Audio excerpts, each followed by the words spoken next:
Y'all know what it is.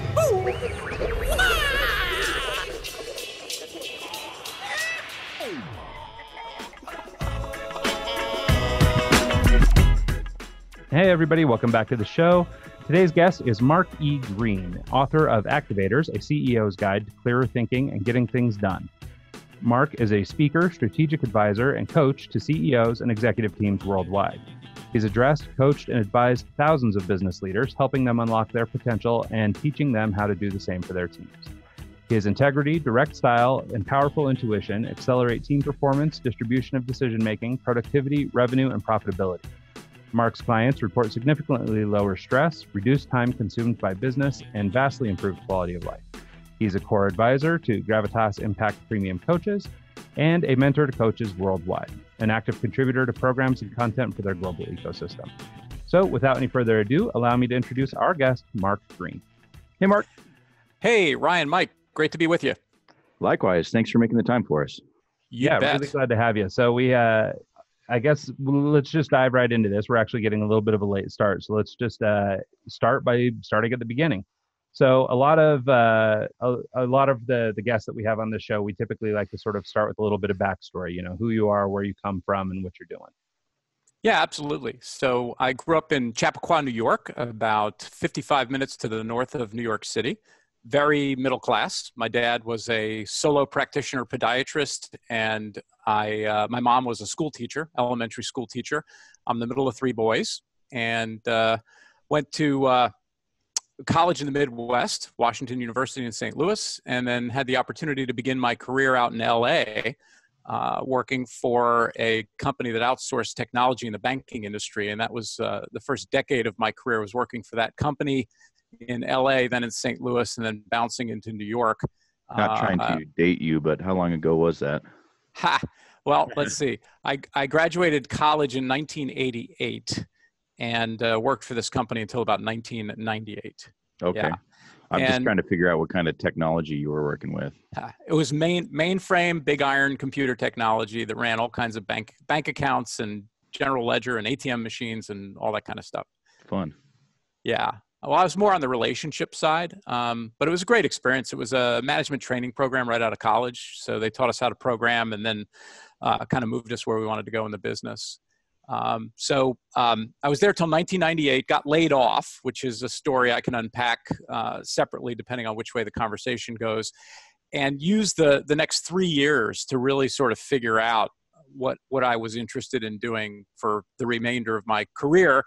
And out of all of that came my leadership development training company, which I launched in 2003. And that evolved over the years into the coaching practice and lifestyle I have today.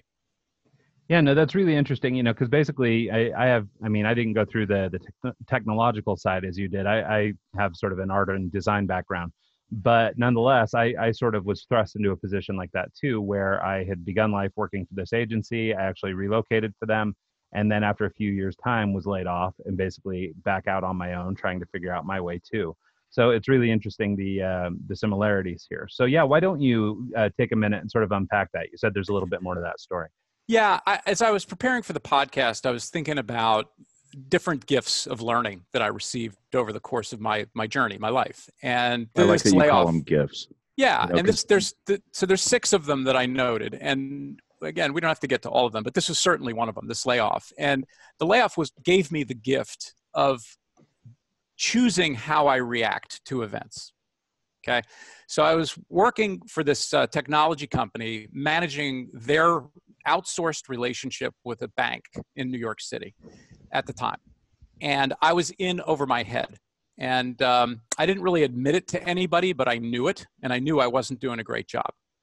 And so I became a relatively easy target for a layoff. So technically I was laid off, but I knew at the time that I was laid off because I was really weak in the role. And this is after, 10 years with this company, getting hired right off a college campus, going through this super high profile management training program and all of this kind of stuff. So it came as a real blow to me. And I made the decision very quickly that this layoff was going to be the best thing that ever happened to me. And I even went so far as to articulate that to my boss as we were having the conversation around, hey, you're not going to be here anymore, and here's the package, and here's what we're going to provide you with, and all that kind of stuff. And my parting words were, this may sound strange to you, and I can quote this because I remembered exactly. This was 20 years ago now. I said, this may sound strange to you, but I feel like you just gave me a bouquet of flowers and wished me well for the rest of my journey. Like I just feel like you gave me a gift. Okay. Yeah, I love that. And I chose in that moment, I just had this feeling that it was the right thing, even though I was really hurt. I mean, really hurt and upset. And at the time I had two young kids, and we have three now, but at the time I had two. And so again, it just was a big deal. So I went on from there, and that's where I started to gain experience in the small business world. And without getting into all the details, I worked for a couple of different firms in marketing and sales and technology, and got a really good feel for small business, whereas this other company I had been working for was this giant company. And that all led me to launch my my coaching practice, right? So here's the part of the story that brings it all together. Last year, 2018, 20 years after I was laid off, I received an email from a client of mine. And just for listeners' perspective, I'm a growth coach. So I work with CEOs and their leadership teams running high growth mid-market firms. And to me, a mid-market firm is a company with somewhere between $25 and $400 million in revenue. So my clients run the range from, maybe 50 to 100 employees on the low end to well over 1,000 or multi-thousand employees on the high end. So just for perspective as to where I'm at right now. Helpful. So I get an email from one of my clients late last year, late 2018, and the email says, I'd like to introduce you to a friend of mine who is interested in hiring a coach. And it was the CEO of the bank that you got laid off from. Now, it wasn't the same. It was the same bank. It wasn't the same CEO. So So 20 years later, essentially, I'll close it all out. I was hired to coach the CEO and the executive team of that bank. Huh. That's coming full circle right there. Yeah, it really is. That's cool. Awesome. Okay? And so once a month, I'm in the boardroom with this team now as their coach. And I'm not telling the story to position myself in any highfalutin way here, but to close the circle around this concept of underscoring the importance of choosing how you react to something, and how that can play itself out literally over decades in ways that you just don't understand. And so that was my gift from the layoff early in my career. It's interesting. We have sort of a friend of the show, this guy named Chris Doe, that is he's in the creative space, but he does a lot of coaching and things like that. And he has something similar to this where he basically says, anytime something goes sideways, you just say congratulations and then find the other side, so whatever it is. And so it's really cool that you sort of had the thought to do that, and so many people, and as I mentioned, being a layoff victim myself, when I went home, my wife was having a conniption fit, but my inclination was, no, we're going to be fine. Like I was, already working outside of work. Like, I mean, this now gives me the opportunity to build on what I've been working on, So for me, it ended up being a great opportunity, much like you're saying. And so, I had the temperament that's how I handled it, but had it just been my wife's layoff, I don't know how much she'd have gone that way. And so it is really interesting, just that idea. And maybe you can even speak to it a little bit. Like, what gave you that confidence? Why did you feel so good about it? I've always been wired toward the optimistic, and I would say probably a little bit more externally than internally. In other words, I might not feel totally optimistic, but I would always put out that all was well, which by the way caused another issue, that I wasn't always willing to ask for help when I needed it, and I learned that lesson along the way as well, right? But I was always wired that way, so I only knew one way to react to that event, and it was to categorize it as a great thing, and then to move on. And it's actually one of the 8 activators in my book, Activators, and it's called Leverage Your Past. And it's this idea that events that happen to us, once the event has occurred, every memory that we have about an event is just a story we tell ourselves. That's it. It's a story. We make it up. I mean, it's true. And for proof of this, you got to find 2 people who took the same vacation at the same time, like a couple friend of yours who, let's say, went to, I don't know, Key West for a week of vacation or took a cruise together, and they come back from the trip and you sit down and you say, so how was the trip? And one person says, oh man, the trip was amazing. The weather was great. The service was fantastic. And the other person says, the food could have been better. And by the way, the ship wasn't that clean. And it was an okay vacation. They had the same experience. Yeah, no, it's true. It's together. Yeah, it really is just all about perspective. Right. And it is sort of that outlook, whichever you've got, whether it's positive or negative, it's sort of whatever outlook you bring to the table. Exactly. So the extension of that concept is then if we acknowledge that a memory is essentially a story we tell ourselves, then guess what you can do with your memories? You can reframe them. You can discover new aspects about an event that happened in the past just by thinking about it that can cause you to reframe the memory. And it's a really powerful thing because a lot of times we act in the present because of how we remember events in the past, and it doesn't always serve us. And so by knowing this, you can actually go back and say, well, it's like I've been bitten before kind of memory. Yeah. So I'm not going to go do this again. And yet it's the thing that you're not doing again that's probably holding you back from whatever you're pursuing. And you can actually go back and reframe the memory. And so I created a tool to do just that and help you leverage your past in a positive way instead of have it hold you back. And it's all just a matter of choice. Yeah, no, it's so funny because like so many of us feel powerless when it comes to these kinds of things. We feel like that, somebody's will has been imposed on us or whatever, and that we're sort of out of control of the situation, when the reality is just what you're describing. It's being able to sort of, wrap your head around it, take it in, but then do with it as you wish or do with it as you ought to, that, serves you best.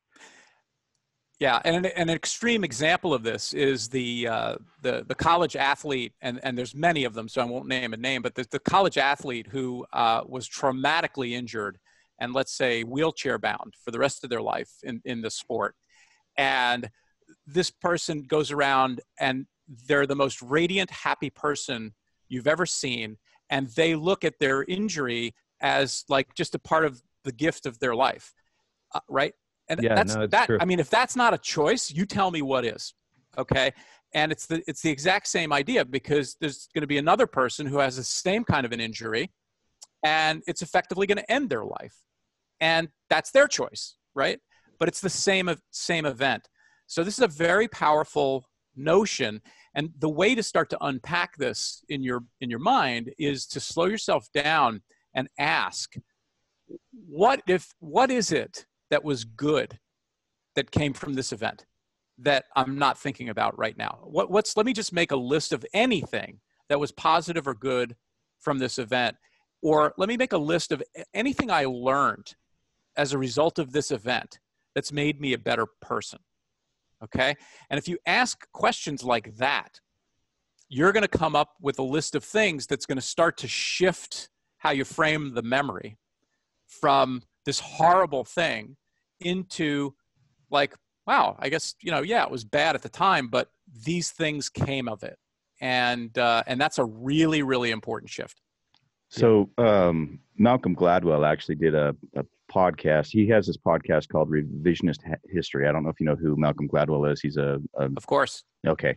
Yeah. He did one on Brian Williams. The episode's called Free Brian Williams. And for those of you who don't know who Brian Williams is, he's the guy that is a reporter and said he got shot down in a helicopter crash and all that stuff. And when in reality, the people who were flying the helicopter at the time was like, you were on my flight. We didn't get shot down, and it was just it was one of those, Malcolm Gladwell kind of narrated it as like, okay, so Brian Williams has this event, and he's told the story 100 times, 200 times, and over the course of 10 years, he embellishes a little here, embellishes a little here, and he after that period, he can't remember, okay, what's real and what's not.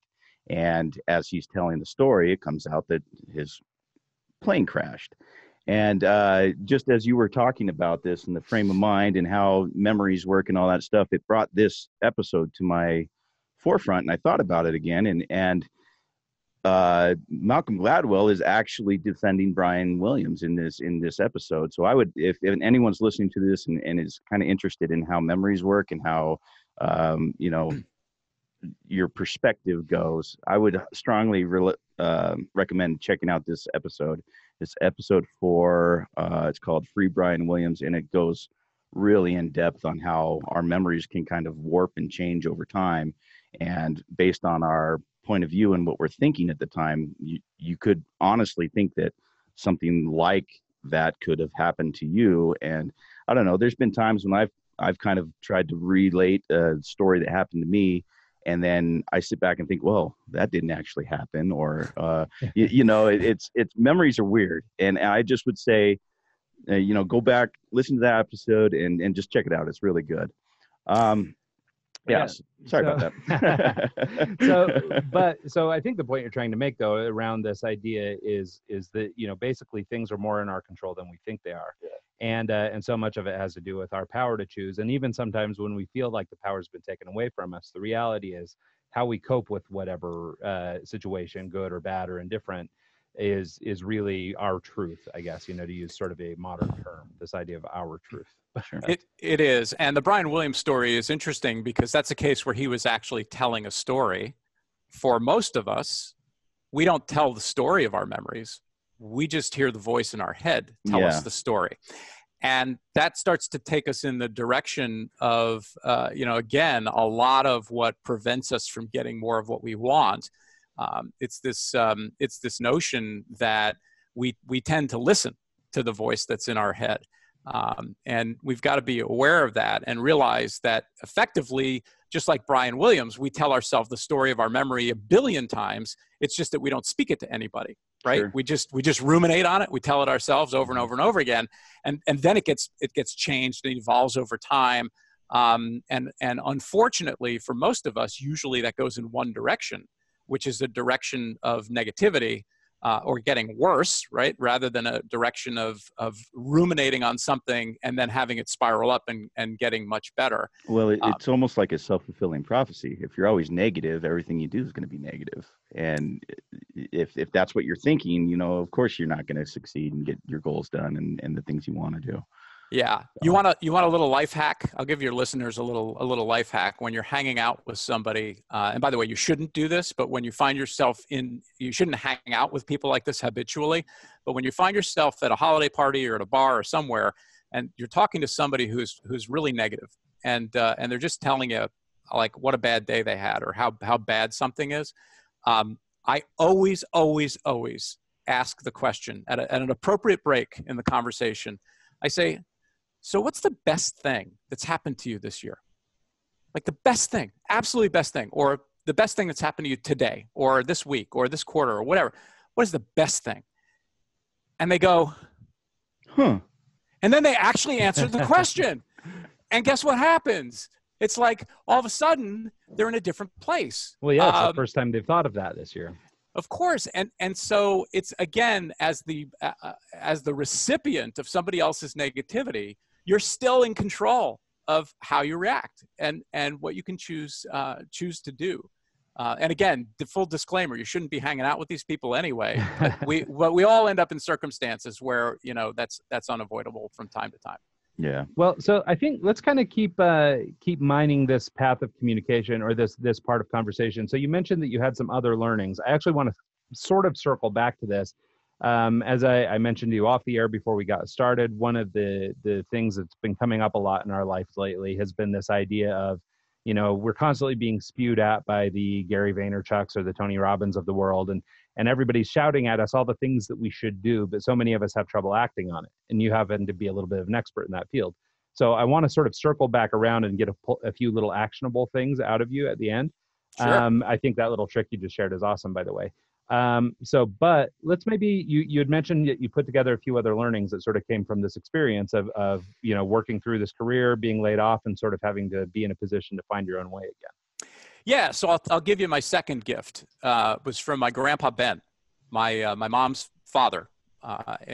Fortunately, I was very, very close to my grandparents growing up, and we saw them multiple times a week, and they were a huge, huge influence in my life.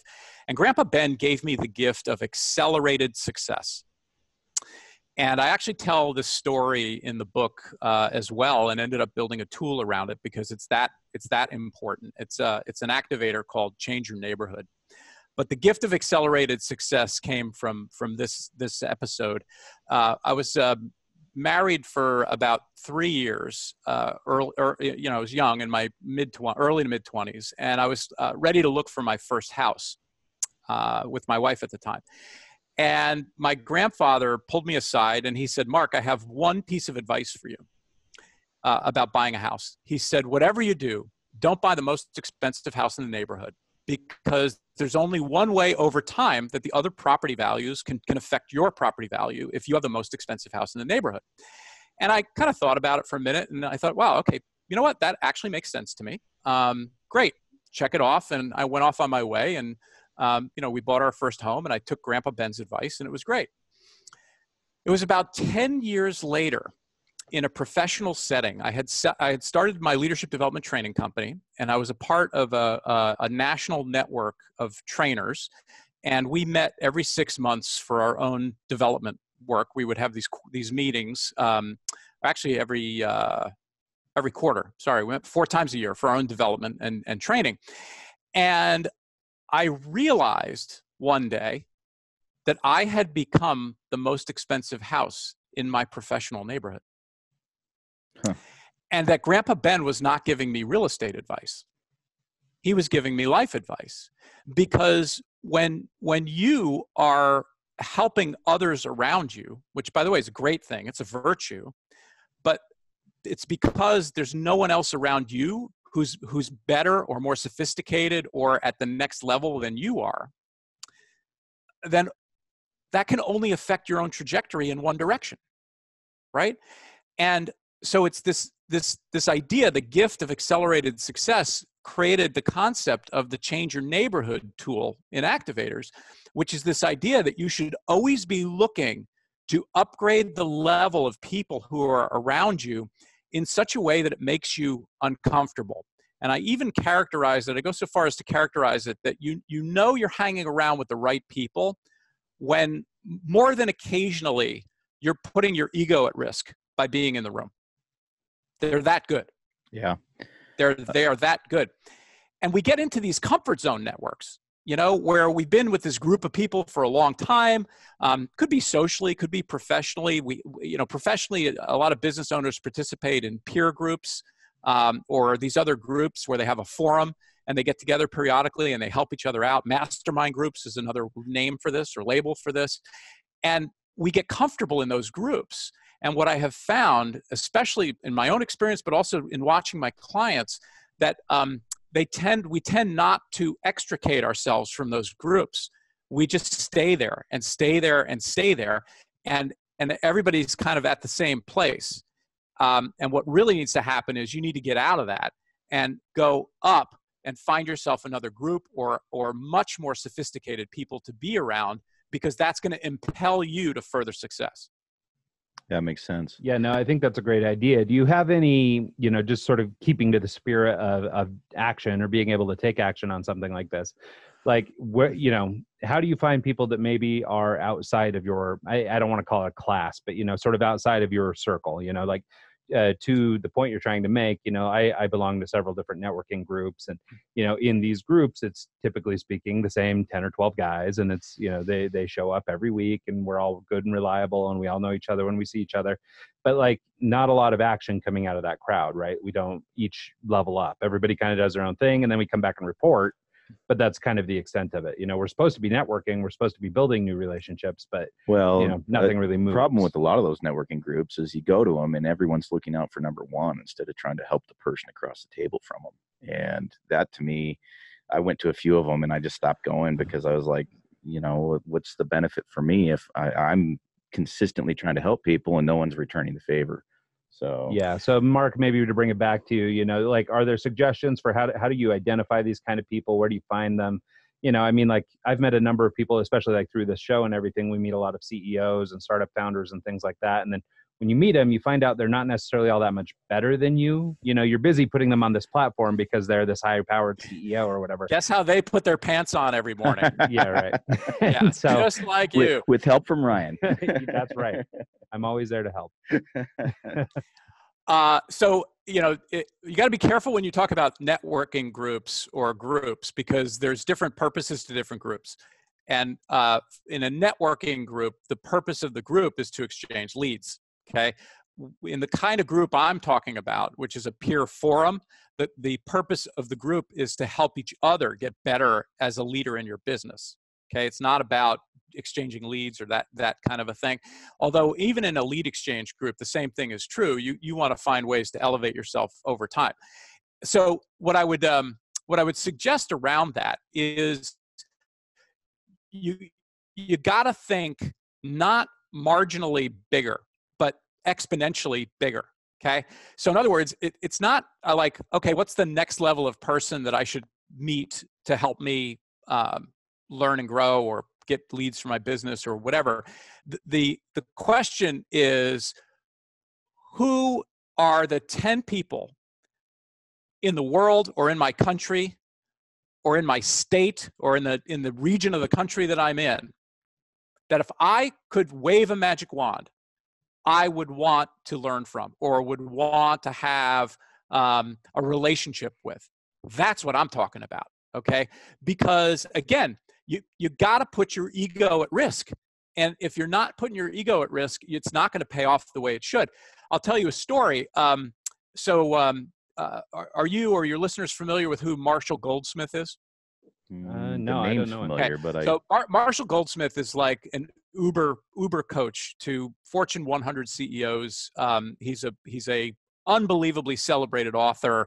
And he's written books like What Got You Here Won't Get You There and Triggers, and he's a great speaker. I mean, in my world and in the world of my clients, he's an epic dude. Okay, a major thinker on coaching, on leadership, and on dealing with people. And so that's Marshall Goldsmith, right? And when I wrote the book, I was asking myself, okay, who is it? Like, if I could wave a magic wand, that I would want to have endorse my book. And Marshall Goldsmith was at the top of that list. Okay. And I didn't know him. I had no contact to him. And so I started putting out to the world, okay, that I wanted to figure out how to get introduced to him. And lo and behold, somebody in my network knew him and was willing to make an introduction. Granted, it was an arm's length introduction. It wasn't like, you know, Mark's the best thing since sliced bread. You got to meet this guy. It's like, hey, I know Mark. I know Marshall. Mark's written a book. He wants to talk to you about it, Marshall. If, you know, I'll leave it to the two of you to whatever. And that actually opened the door to me having a series of conversations with him and to getting an endorsement, a written endorsement for my book. And, you know, there's no way that would have happened if I was just thinking incrementally, you know, about who should endorse my book, who are the people I know who I should have endorse my book. And it's a game-changing thing. And the same thing is true with people you know who are doing the things that you aspire to be doing, because those are the people who you should be coached or mentored by. Yeah, no, that makes sense. And I think, you know, there's a couple different things or different aspects in here. First thing, what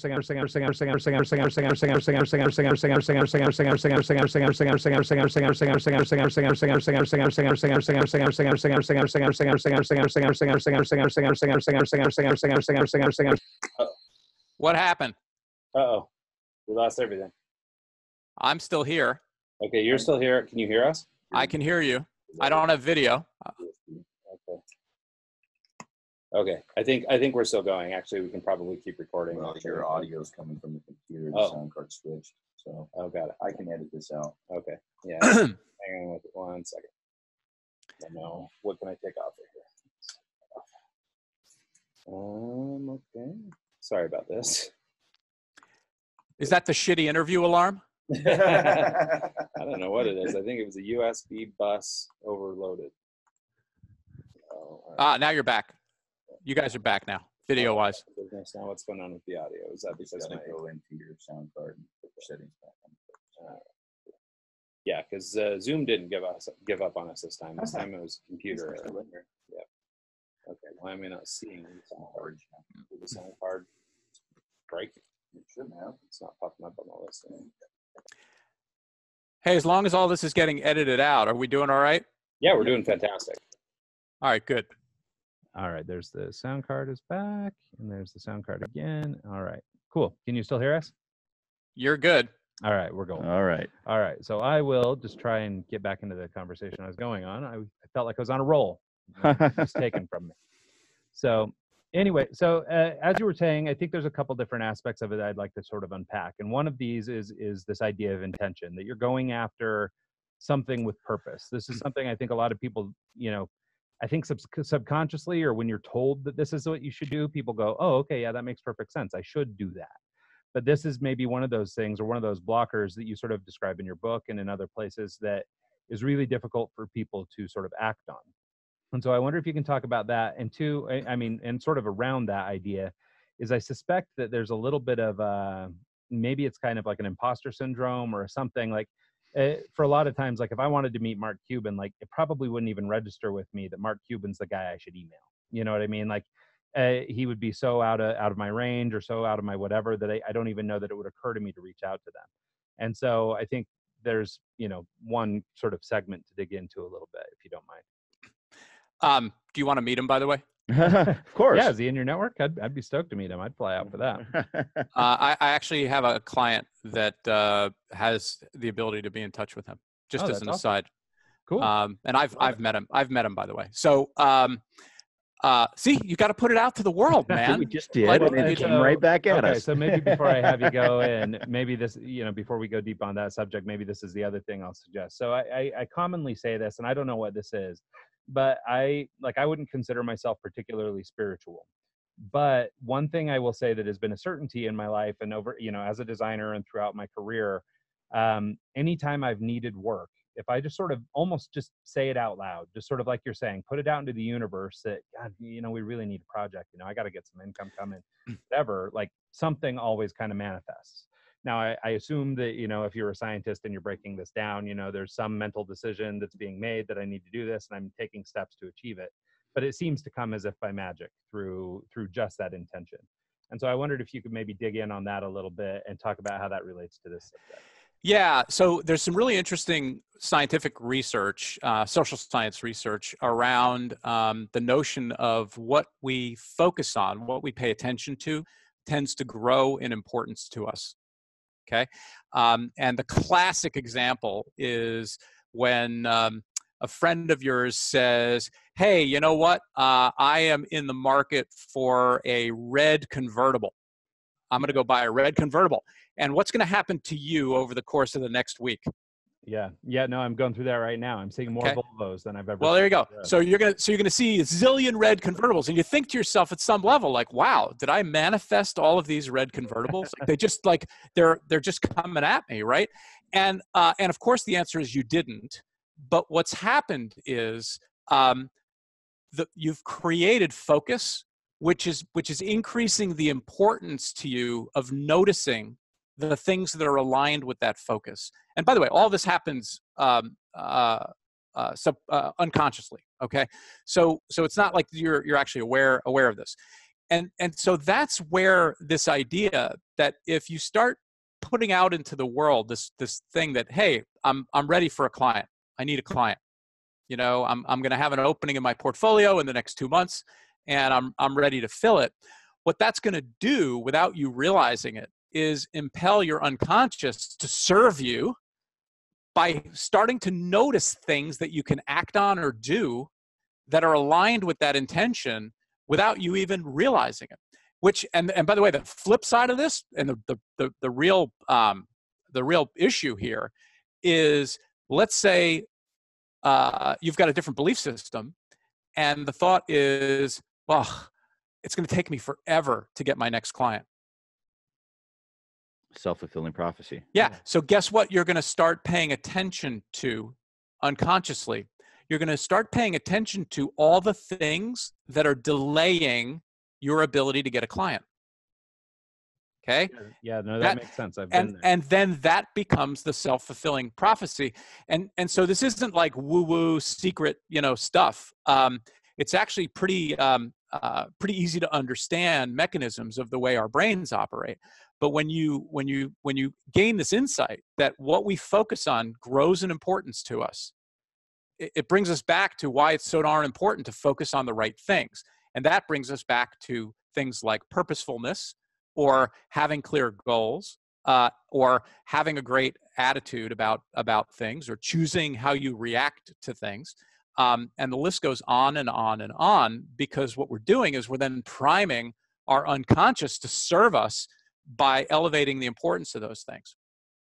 Yeah, no, I think that makes perfect sense. And it's funny because a lot of the things that you're sharing, and honestly, it's a lot of things that you hear if you run around YouTube and you look around for motivational peeps. We covered the car bit, like, think of a car you want to buy and all of a sudden it's there. We talked about that with Damien a few weeks ago. Yeah. No, it's really interesting. And so I think, oh crap. I threw you off. Sorry. Can I tie this into a business application? I would love that. Yeah. So I tell my clients this all the time. The number one role of a leader is to call people's attention to what's most important. That's it. That's all you need to know. Okay. What do I mean by that? Well, why do we have a strategy for a business? Because it's decisions that determine what's important to us, right? Why do we have core values? Because it's what's important to us. Why do we have goals and priorities? It's what's important to us, right? Why do we have procedures or a policy or any of the things we do, right? It's because we're transmitting what's important to us. And this is another extension of the red convertible conversation.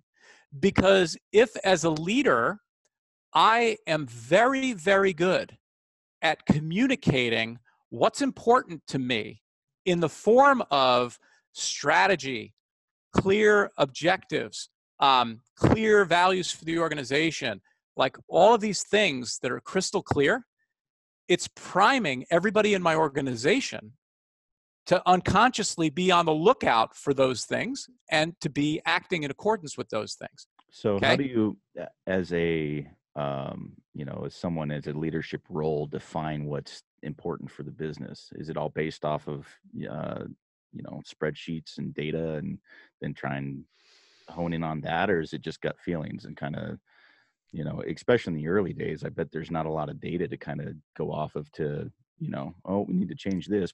You've only been in business for 2 months. How do you know? That's usually how it starts. There's a big continuum of that. And frankly, there's no right answer. You start where you are, and then over time, you want to get more rigorous as you go and be more data driven as you go. And I've worked with clients over the years at every point on the, on that continuum. But you can only operate at the level and sophistication of where you are, not where you wish you were. And then you need to grow into it over time. Okay. Yeah, I think that makes sense. And by the way, hire a great coach. That's another way to get help with that. Sure. Cool. Okay, so let's circle back around. Like I say, this stuff is like gold. So I want to keep working through this list of these gifts that you've received as a part of this backstory. However, as we get a little longer in this thing, like I still want to turn it around. So let's rock through a couple more of these, and then we can maybe delve into some sort of action items. All right, sure. So we'll stay on the theme of purpose, if that's okay. Sure. Purposefulness, and I got the gift of purpose from my father. Okay.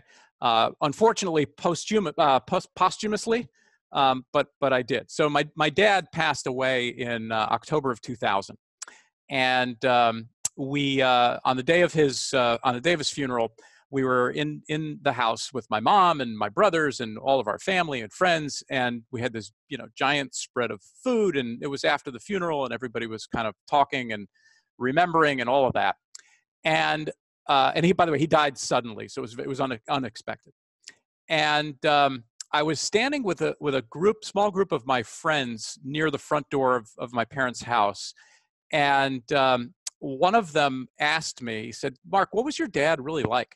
Because he didn't know. These are adult friends, not friends I grew up with. And I thought about it and took a breath and was about to speak and answer when the doorbell rang. And we were closest to the door, so I walked over and opened the door, and the UPS man was standing there in his uniform, but oddly he didn't have a package. And so I opened the door and I said hi, and he said hi. He said, "I just want to let you know, your father was a really, really great man." What was the experience with the UPS? Oh, wait a minute, Yeah, right? Like literally, so you can imagine me on the day we buried my dad, answering the door and having the UPS man say this to me. And he went on and said, in the summer, he would always offer me a cold drink and want to see how I was doing. And in the winter, he would always offer me a cup of tea or a coffee or a cookie or something, because he really cared. And he leaned in and he said, "Nobody does that, but your father did. And I just want you to know that." Huh. And so I invited him in. I said, "Look, I'm sure my father would appreciate you being here." And he said, "No, I gotta go. I gotta continue on my route." And so I closed the door, like tears streaming down my face. And my friends are standing there, having witnessed this exchange. And I said, "That's what you need to know about my father." Huh. And so my father had a sense of purpose. His legacy, okay, what he was remembered for was that he took care of people. And as I took this episode and kind of thought back over his life and my experience with him, it was always that. He always was other-minded, right? Always had other people, took care of people. And it underscored this idea of having a purpose of because, ultimately there's going to be nothing left of us. Mm-hmm. And what's going to be left of us is what other people remember of us, or what kind of work we leave behind. And we can actually control that. And so my father gave me the gift of purposefulness. And it was this idea of clarifying our purpose, my purpose, so that I have a better chance of actually leaving behind something of my choosing rather than just whatever, okay, as I kind of bounce through my life. And when you then dig into moving away from the story and going more toward purposefulness, you start to dig into that. you realize that an emotional why, okay, the emotion behind the why you're doing something, which is the purpose, the purposefulness, is one of the most powerful motivators that exists. And so, Ryan, this is kind of coming around to answer the question, which is that purposefulness in and of itself, when it's done right and it's used properly, can be a very, very powerful impetus to do the things that must be done to get you where you want to go. Is that based off of like your core values for the business or the mission statement? Is that kind of honing in on your purpose, or is it, because I've been working with a coach recently the last couple months, and he's been working on this kind of stuff with me. And it's very helpful to have a target to aim at. Like when you have an idea of exactly what you're trying to work on and what your goals are, is right now it's more on a personal level, and we're kind of working on the business itself. And having that target, that thing to throw at, and the goal and the objective to go for it, it's night and day. It changes everything. Yeah. And it's funny how I've been doing this for 20 years and finally figured that out. But thank God you're getting it now, right? I mean, that's the gift. Better now than never, right? I think for me, the biggest problem is I'm a habitual solopreneur. Like I've never had partners. I've never had people I've had to work with. It's always just been me doing my thing. and getting into an environment where I have to talk to people, I have to work with other people, I have to do, you know, stuff that comes with owning a business and managing people. It's changing things, and it's kind of cool, but scary as hell at the same time. Yeah. So to go back and answer your question, purpose usually comes from the entrepreneur. It's not the purpose of the business usually is the purpose of the entrepreneur. Okay. And it's got to be aligned. So it's not like you sit a whole bunch of people in a smoky room and they discover the purpose of the business that they're running, because there's actually not any emotion behind that. It's about their story and about their life and about what they want, and that usually becomes the purpose of the business. And there's a process to go through to get there. I actually have an Uncover Your Life's Purpose tool in Activators. So all the tools and assessments from my book Activators are available for free download in writable PDFs on my website, which is activators.biz.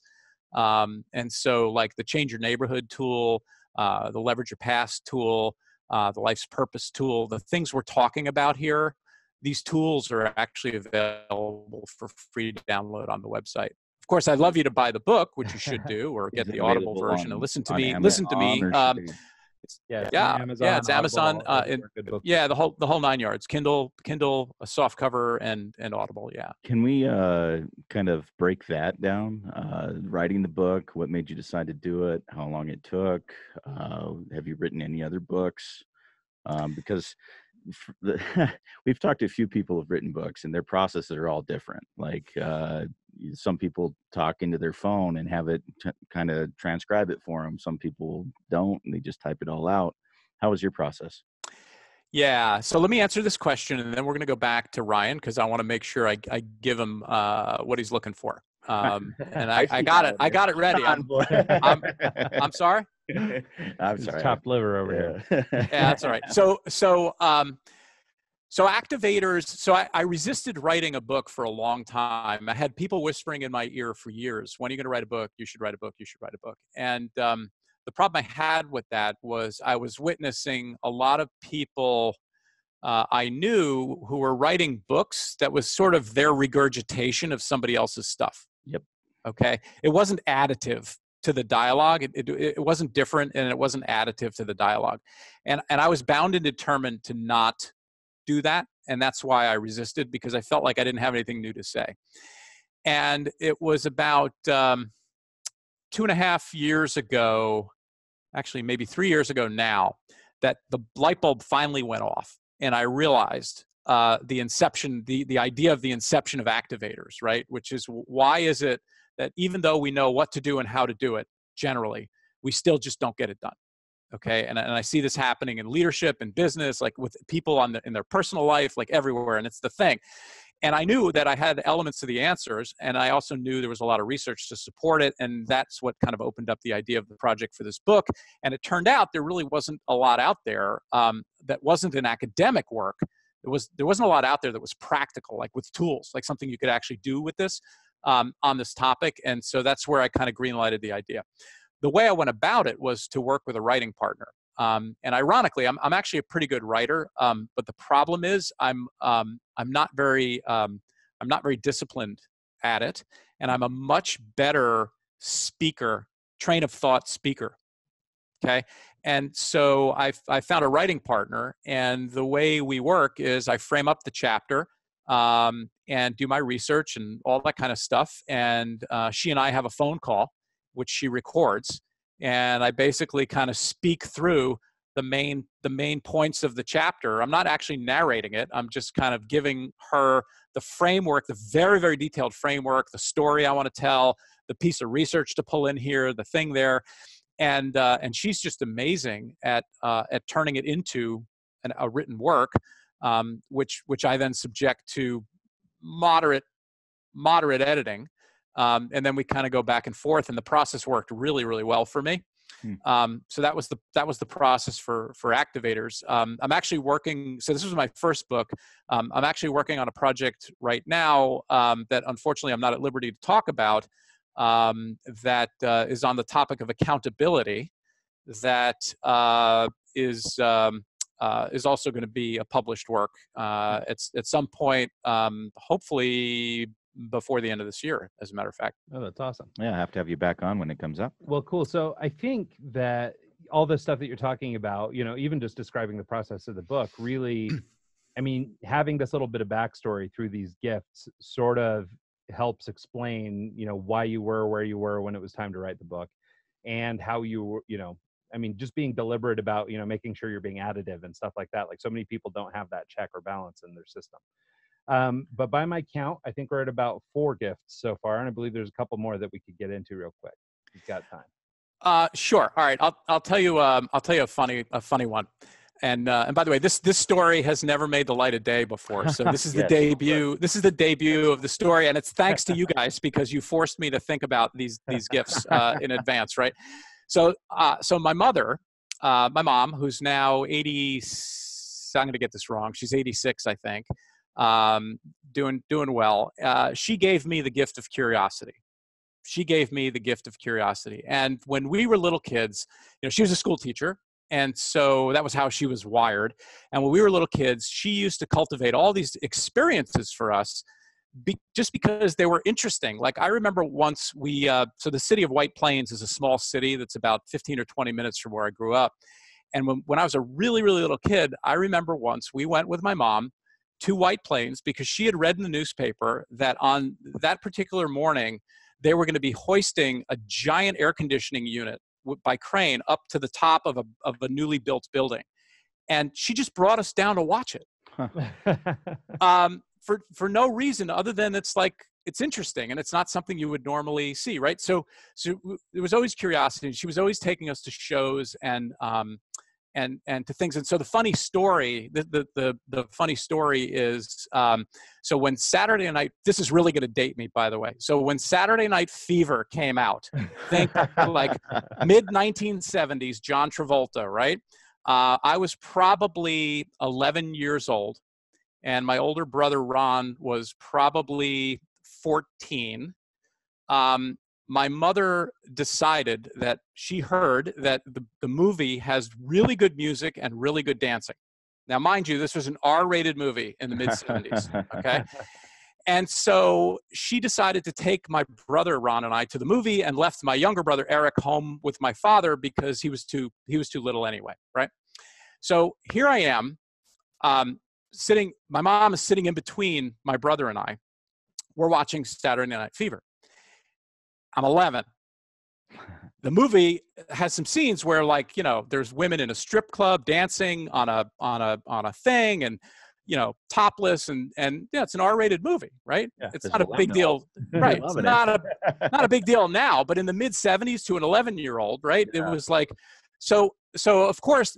So now, what could possibly be worse than sitting next to your mother, watching a woman dance topless in a strip club on a movie screen? Okay, now I challenge you. What could actually be worse than that? Yeah, because I'm gonna. By the way, because I'm about to tell you. I'm about to tell you what could be worse than that. Okay, here's what's worse than that. In the middle of that scene, what does my mom do? She hits me and my brother in the shoulder like that and says, "That's just how your father likes him." That's what's worse than sitting next to your mom watching a movie like that. Okay, that's great. But again, we were there because of her willingness to expose us to things, and this cultivation of curiosity and having experiences. And so my mom gave me the gift of curiosity, which, by the way, makes me an awesome coach, because all I do is sit around and ask questions all day. Because that's usually what kind of opens things up for people, or causes people to shift off a position or see something in a new light. And I really trace that back to growing up with my mom. Yeah, no, that's awesome. That's a super funny story. I'm glad you shared it with us. So, and super awkward. I feel bad for a younger you. So, but nonetheless, that's awesome. I turned out okay, but yeah, everything worked out okay. And this is a fun one to bring up every now and then, I'm sure. So, okay. So are there any other gifts that you'd like to share, or should we transition into, no, let's round it out. Cause what I'd like to do is share with you a few techniques, around how to change your behavior.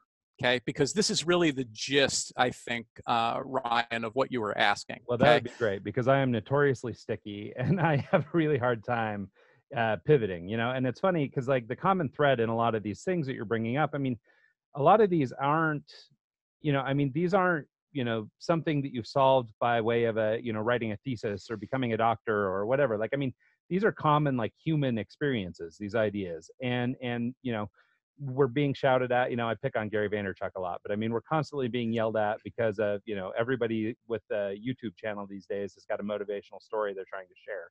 And it's constant battery of things. And I think a lot of times we go out looking for answers all the time, and no matter how many times we hear it, we never act on them. And so, and I'm guilty of this. I mean, and a lot of people I know are guilty of this.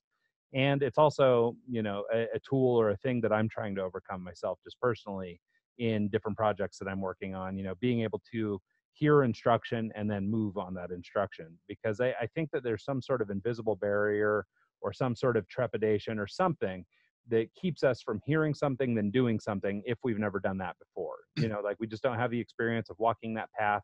So even though he says that's the path, you know, why won't we go down it? And so, so I think it's really interesting how all these gifts play pieces and parts of that, you know, as if it's like an orchestra or something. And these are all people, you know, each of these different aspects of your life in this situation are contributing to this, and having all of these things in your arsenal will allow you to take action.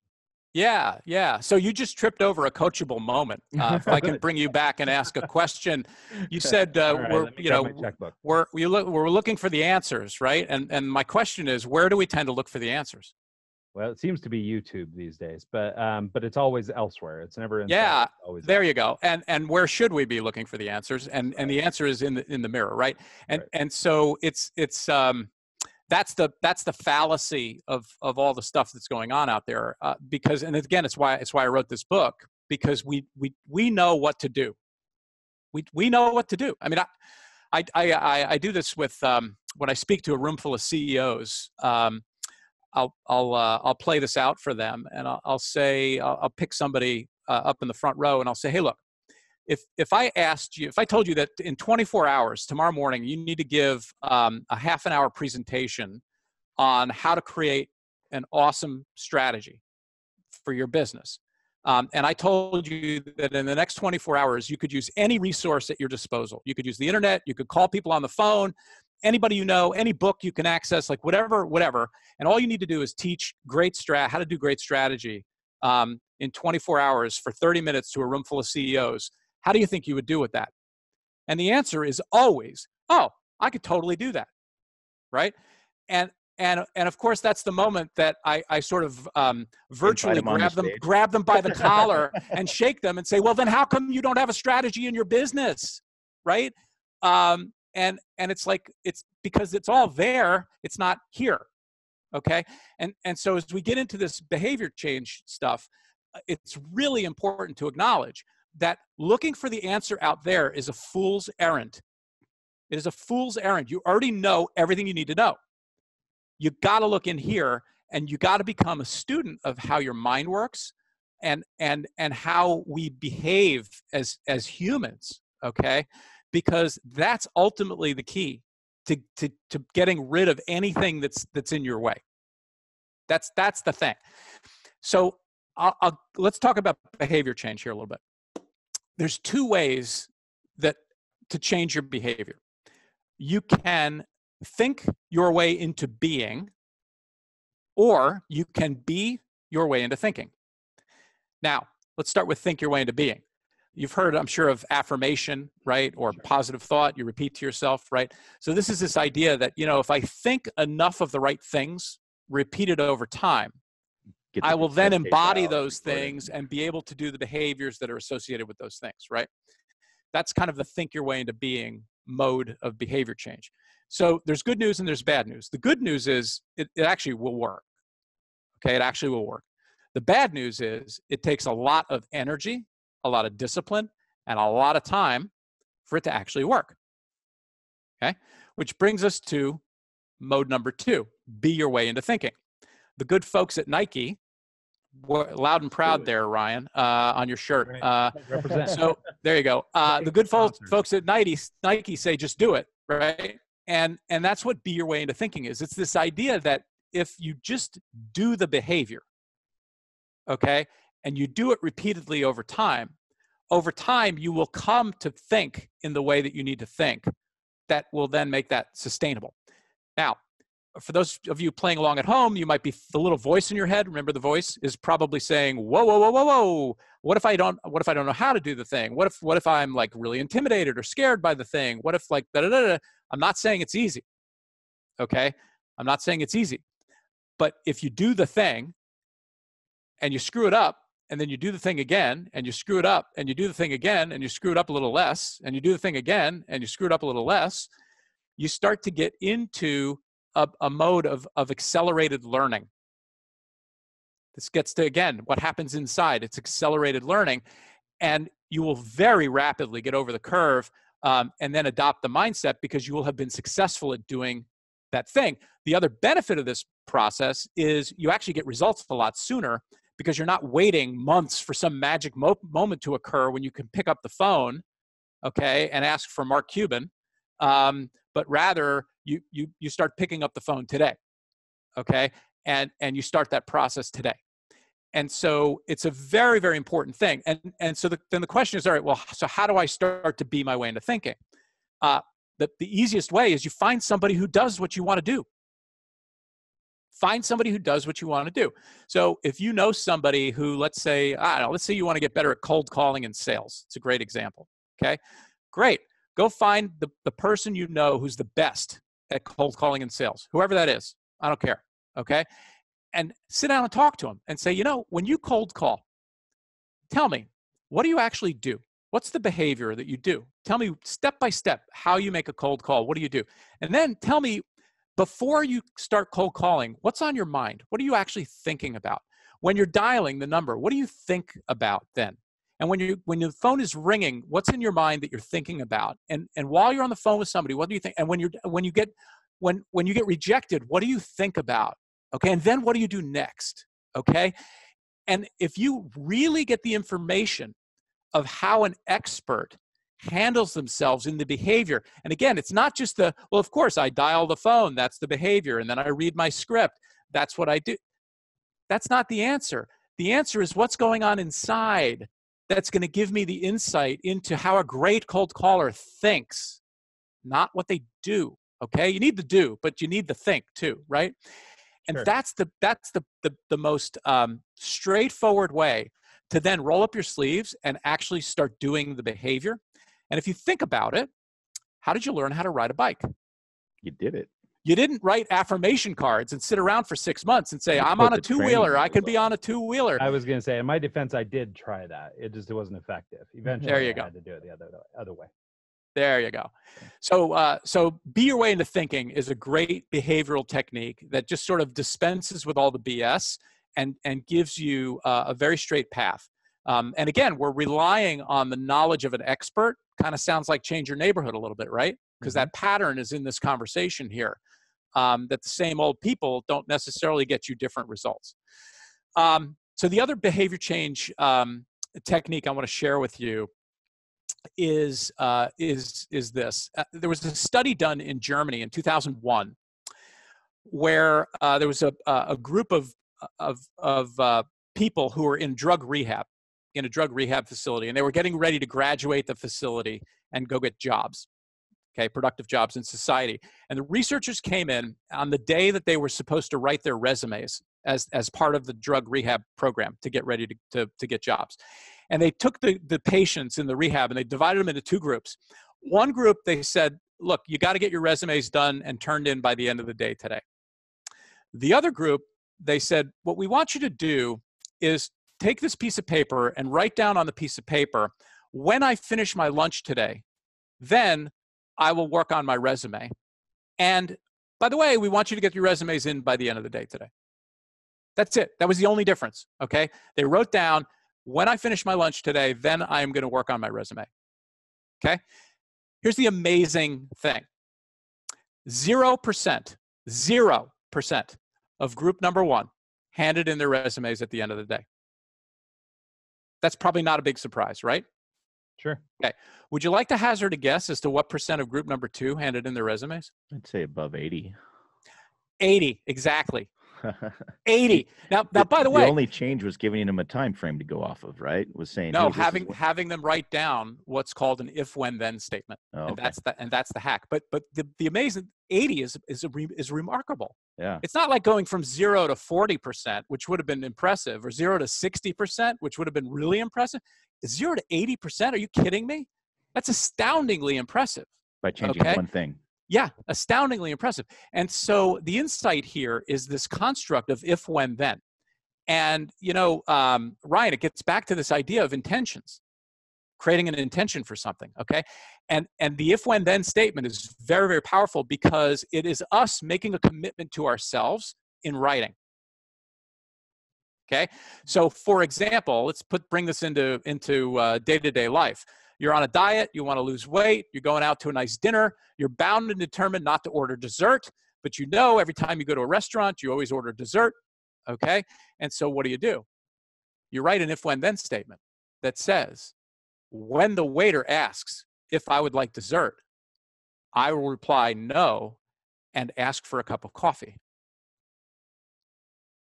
Okay? Because you already prepared mentally for not doing it.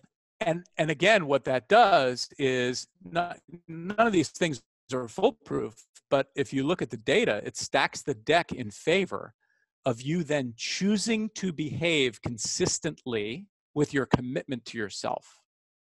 And that's the insight here that's really, really powerful. And so that's the behavior change technique that, again, for the thing that you should do that you can't quite seem to do, there's two things I would recommend based on our conversation today. One is uncover the real purpose of why it's important to you. Okay, uncover the real purpose.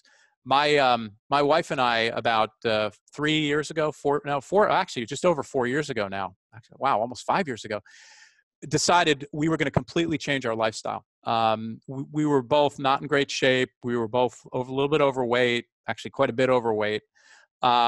Fortunately, physically, we were both fine. There was no event or emergency that happened, but we just, drew a trajectory line of our lives and said, not where do we want to be in 5 years, but where do we want to be in 30 years or 40 years? And the trajectory line was not good based on where we were then. And so we made this commitment. And the first thing I did was uncover the real purpose. And my wife and I have a beautiful lake house. I live in New Jersey. We have a beautiful lake house down in Virginia. And I created this kind of vision in my mind of this idea of a long lake life.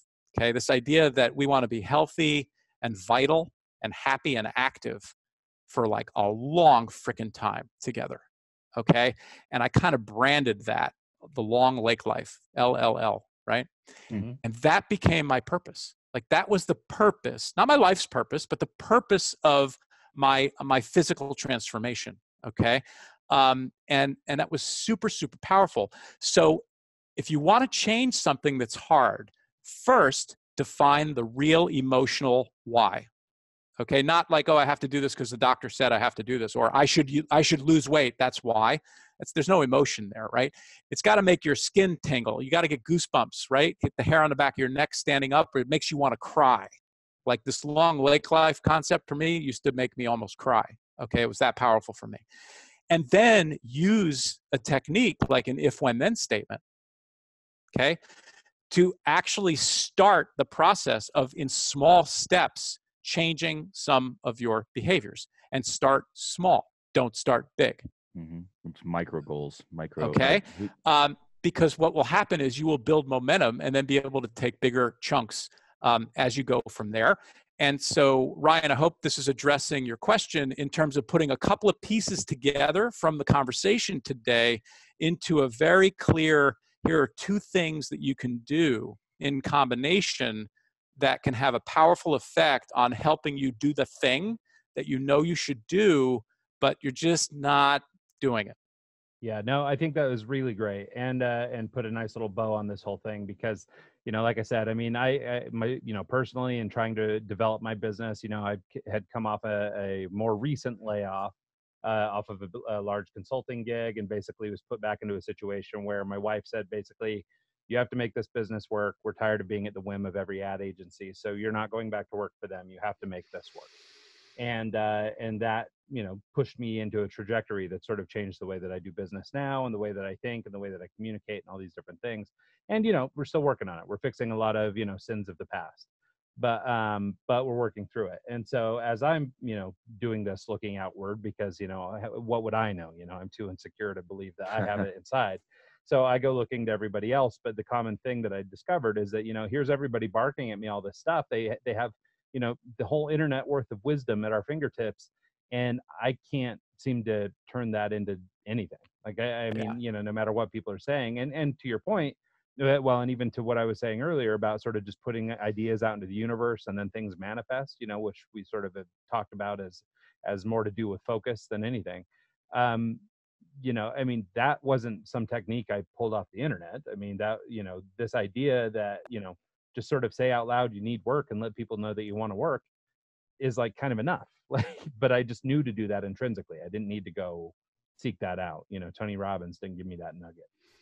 So anyway, I think to just sort of wrap this conversation up neatly, I think that was a perfect way to go out. So with that, Mark, we really appreciate having you on the show today. The idea of all these gifts and things was really great. This was a fun way to put everything together. So thank you so much for your time.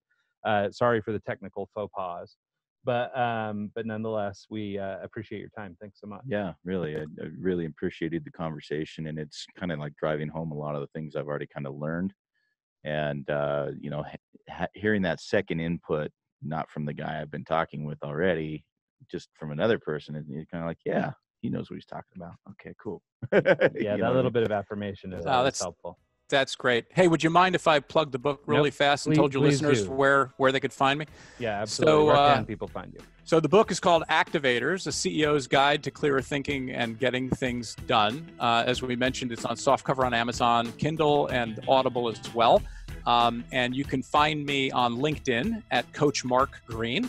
You can also go to activators.biz, which is the book website for free tools and the downloads of all the tools. And you can also find me at mark-green.com on the web of webs. All right, killer. Yeah, no, and we'll share all that information in the show notes. So anybody tuning in or checking this out, we'll have all that information with the show. Yeah, I guess that's it, man. Perfect pod. Thanks, man. We really appreciate your time. That was awesome. Thank you. My pleasure, guys. Great to be with you. Stay in touch. Have a great night.